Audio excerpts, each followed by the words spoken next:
Welcome everyone to the Inspiring Ohana series. Today we have Silvia with us. Welcome Silvia and thank you very much for joining. How are you doing? I'm very well. Hello, nice to meet you all. Thank you. So please share something about yourself. Yeah, sure. So, shall I tell you how I came into Salesforce, how I found it? Yeah, sure. I'm excited for hear that. But please, before that, please share some introduction to our Yeah, audience. sure. Yes, sure. So my name is Silvia, and I'm based in the UK, in London. Like most of the world at the moment, I'm working from home. But of course, with Salesforce, this is not an issue at all. I work for an organization called Advice UK, which is a membership organization based in the UK that helps 700 other organizations around the UK to support a lot of individuals who are looking for advice. So, of course, in the current climate is very important because a lot of people finding themselves needing to look for help and advice. So we are very proud to be able to facilitate that help. We are a relatively small organization. We are about 14 individuals and very passionate about what we do. And thanks to Salesforce, we can do our job a lot better. Yes, thanks to Salesforce. Like we are on the cloud platform, so Yeah, we can work from anywhere. yes. Please share how you started learning Salesforce. Very interesting story. So please.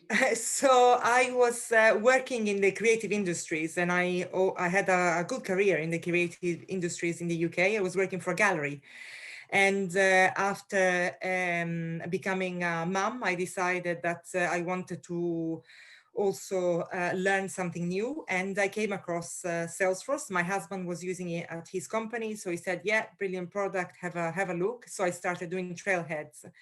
And one evening, I was looking on Facebook, and I just heard the course run by an organization called Supermoms, which trains and upskill women who want to either change career or have a flexible career to accommodate both the family life, but also a career. And so I did the course with the intention of then using Salesforce in the company where I was working at the time. But of course, the pandemic arrived in the world and everything changed. And so I was then headhunted to work as a Salesforce consultant, which I was very surprised for, because I thought I'm just at the beginning. But when you start Salesforce, you see that the more badges, the more super badges, and the more certifications you get, this actually has an incredible value, and people will start looking for you and your expertise.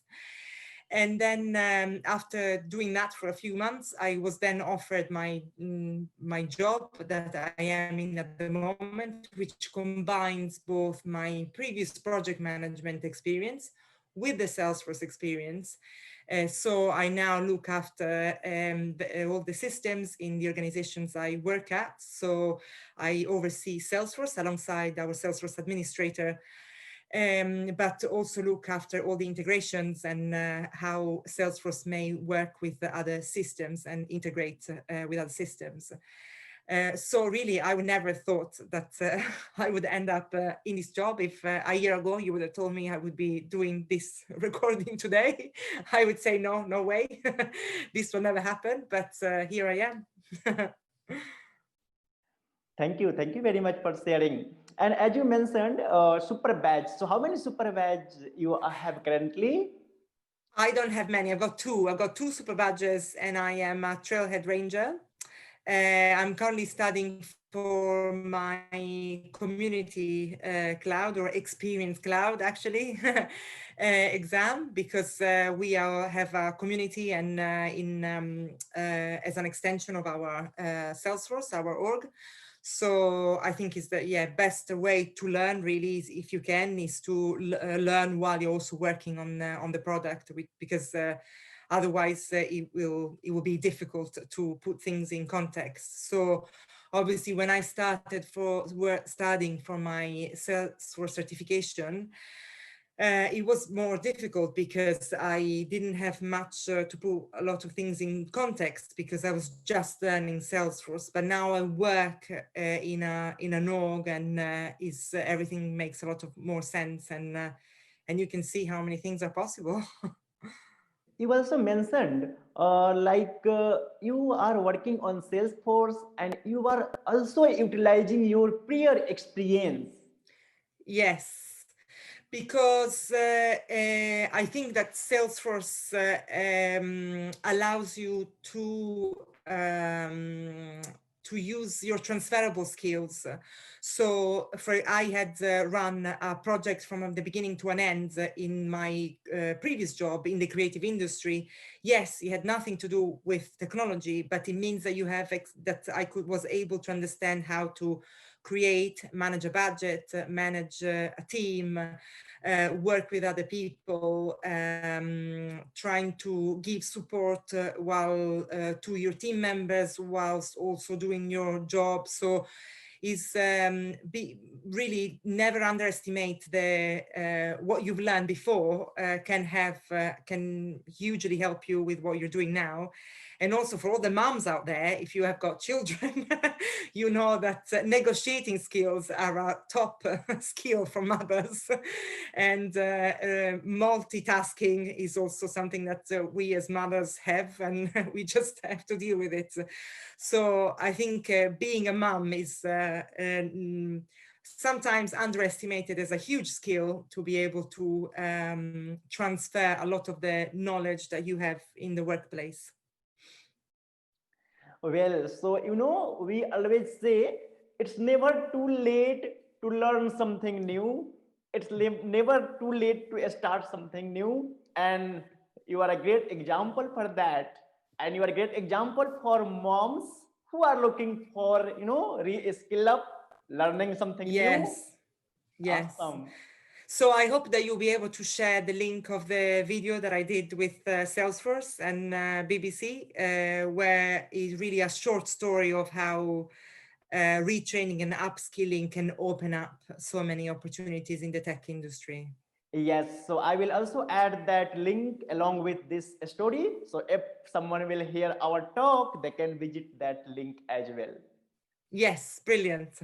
And Okay. if anybody needs any advice on how to start and what to do or about the course or have any questions, of course, the Salesforce Ohana is here for this. So in the same way as other people help me starting and going through my journey, I would love to be able to give back that way if anybody needs any help with questions or how to do something or just have a chat. Awesome. Thank you. And that's, in our Ohana, we all have something for give back to our community. So, in any way, you already giving back to our community, already sharing your knowledge. I don't think enough, really. So that's why I think you also need to feel confident enough. As you can see, as you know, when you start in the Salesforce ecosystem, you always feel, oh, I don't know enough. I don't know enough, because the product is so big and so varied that you will never be able to know everything about Salesforce. So it's you will specialize in one part, whether it's marketing or sales or community or the admin. And at the beginning I felt, oh, perhaps I've got really nothing to share, but now that I'm getting more confident, perhaps yeah, it's time for me to say, yes, I can, perhaps I can share some knowledge. So at the moment, the only thing I can do is perhaps to share LinkedIn posts when I find that there's something interesting or something that has come up at work that may help somebody. So this is a good way to share. Awesome. Thank you for sharing. Well, just I want to learn from you how you manage time, family time, work time, learning time. So please share some tips for, yes. So in a normal situation, managing time would mean to just really plan the week ahead for me and try and make sure that, yes, of course, you have meetings with your colleagues, but also trying to block sometimes to complete pieces of work where you think, okay, I'm not going to take any calls. I'm going to block my calendars and I'm going to achieve, for example, these 3 tasks. And then, so this will allows me to then also dedicate time to my family, help my children with homeworks. And at the moment, they're all 3 at home. So we have to homeschool, so that's even harder. So it means perhaps early starts and late evenings. But in a normal working day, yeah, organizing and prioritizing is very important. And also making sure that you, whenever you can, delegate to a colleague that, so not micromanaging really what other colleagues are doing, but work collaboratively. Okay, and we have lots of community groups. So, do you have any experience with any community groups, any meetup you Of attended? course, of course. So my favorite one, of course, is the Women in Tech. And because it's a community group that not focuses on Salesforce, but also covers a lot of other topics. So some of the meetings may have been about well-being and how not, sorry, not to get burnout or best practices or and then there is the London administrators user groups. That's obviously my go-to group because it's my local one. We used to meet in each other's offices, but now obviously it's all remote, so anybody's welcome to join. And then recently, I've actually joined the developer user group, the London developer user groups, because I'm realizing that it's time for me to at least try and understand to read code. So I'm also applying for the Rad Woman course, the part 1. Rad Woman is an organization run by Salesforce MVPs and Salesforce employees that allow women to learn how to code because they see that there is not enough women developers, so they want to help that. And I have to say, at the moment, every time I join an event with the developer user group, I don't understand anything, but it happened to me when I started learning Salesforce. And with Salesforce, you have a lot of those moments when you think this doesn't make any sense. And then perhaps a few months later, you got a light bulb moment where you realize that's what they were talking about. And then it sticks in your head. So I want to keep going, even if I don't understand about coding, because I learn, and that's the only way. Just try and keep going and learning and reading and doing trailheads. Very inspiring message you have given. Maybe today I am not understanding any specific topic, and Yes. tomorrow if I am learning, and maybe if I am attending any user group meetings, I will learn, and yeah, I know that. Awesome. Absolutely. Absolutely. Yes. Yes. So, are you planning to give any session on any topic in upcoming user group meetings?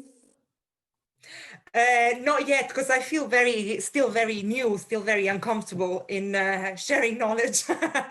But perhaps I should start looking at this. But the thing is, you always think that oh yes, somebody else will know way more than that. But never underestimate what you know and the knowledge that you can share, because perhaps you have something to share and it can help other people, and one day somebody will help you, and vice versa. So that's why the Ohana is great. Yes, yes, you're right. Today maybe I am mentee, so tomorrow I will be mentor. So of course. Exactly. So I really hope that someday I will have a lot to share. But for example, I would love to be able to perhaps establish a community group that is about experience cloud, because it's a topic that is growing and growing, and I have got lots of questions, and there is obviously a community group, but I have not found yet an event that is specific about it. So perhaps an idea, who knows? Yeah, so I am very good in any specific topic, then yeah, I can speak on that topic. Yes. Yes. So yeah. Yes, and the last year, I can say 2020 was one of the, we all have experienced some different year. Any tips, any learning you want to share, what you have learned in that year, or maybe how you keep yourself motivated in recent Keeping year? self-motivated is really hard because unless you, and that's why the course was very important, because it makes you accountable and you have to finish a specific topic. Of course it's flexible, but I think if you can do a course, or even just something I found really useful is to have somebody to study with. So that little bit of very positive competition where somebody, let's try and do the super badge together, or have you done this trailhead? And so that's very important. And another thing that helped me was to, for example, when I did my first two Salesforce certifications, is to print out the study guide that you find on the on trailhead for each certification, and then give yourself a timeline to go on each of the topics. So for example, now this week I'm studying on for the community exam, and I am determined that by Sunday I want to have completed at least the section about implementation, let's say. So try and make some little goals that will get you to the end goal, but also try not to be too hard on yourself if you can't reach the goals as you go. Don't get demoralized, because it happens, and 2020 has showed us that we need to be very adaptable and flexible and be able to change quickly our plans. So also don't beat yourself up if you don't get to your little steps, but keep motivated. And that's why the community groups are very helpful. And there are a lot of resources out there that can help you, like Focus on Force. There's a lot of YouTube videos. There's Ladies Be Architects is another great place to find useful information and videos on how to do things. So there's a lot. Yes, you mentioned very well, like our community groups and community initiatives are the way for motivate us, learn more, and yeah, thank you very much for sharing. You're And welcome. you mentioned positive competition. I like that word, positive competition. Can you please share some more for the positive competition? How you define the positive competition? I gave you the best example. I can give you the best example. So when I started studying Salesforce, and my husband is using Salesforce at work. And when I got my certification, he says, "Oh, perhaps I should also take a Salesforce certification because I've been using Salesforce for 15 years." So he started study Salesforce, and the fact that the two of us are studying together, and for example, he now has 2 more super badges than me. He's thinking, I want to learn more. So this is what I mean with positive competition. The fact that you get inspiration from somebody else's achievements and say, oh yes, I would like to do that. But obviously it's important that you also understand that you have to do it at your own pace. So perhaps on a specific week, you've got a lot more hours and you can achieve more. The following week, you have less time and you will achieve less. So try to keep motivated, and accept that there is a lot to learn, and any trailheads that you can do is a gained point towards your goal. And now that we can also do trailheads on our phones, on the apps, is on the Android and but also on iPhones, is great, because even if you are just I don't know, sometimes I was waiting for my children to do a homework or a swimming lesson, and I would do trailheads. And with trailheads, even just 15 minutes count. So step forward each time. Yes, Trailhead Go. We can learn on the mobile anytime. Yes. Awesome. And very, I'm happy to hear you have like positive competition at home. Like you both are working for on Salesforce platform. Awesome. Yes. Yes, yes. Very And interesting. another tip could be that whenever you can go to a community group, if you may meet somebody that is in a similar situation as you, and they will be happy to get to study alongside you, even remotely. But it means that you can discuss something over the phone and says, "Oh, how do I do this and how do I do that?" And I have there's two of my friends that I met through the Salesforce user groups with whom I speak maybe 5 times a week because we can share our experience and knowledge on things that we're working on and that we perhaps didn't think about. I mean, today, for example, I want to develop a little bit the community that we use, and I want to develop the content that the community users in our community can access.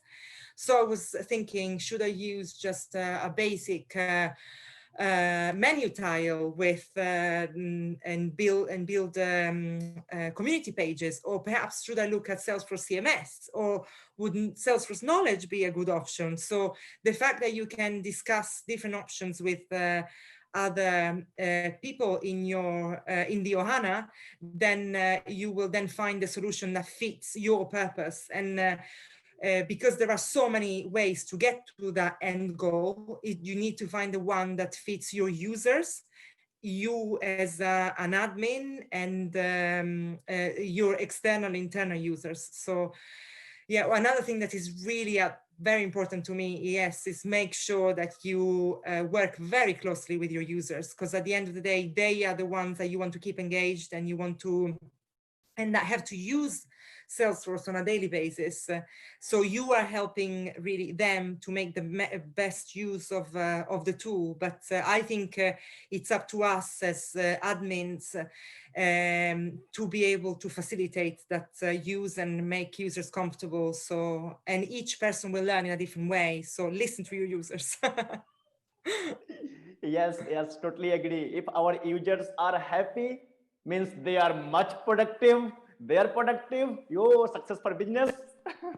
Exactly. So it's a really a cycle, yes. And you realize how many times perhaps the only issue that you have with users is perhaps the fact that people don't like change. So you just have to understand how to work with the user to make them comfortable about change.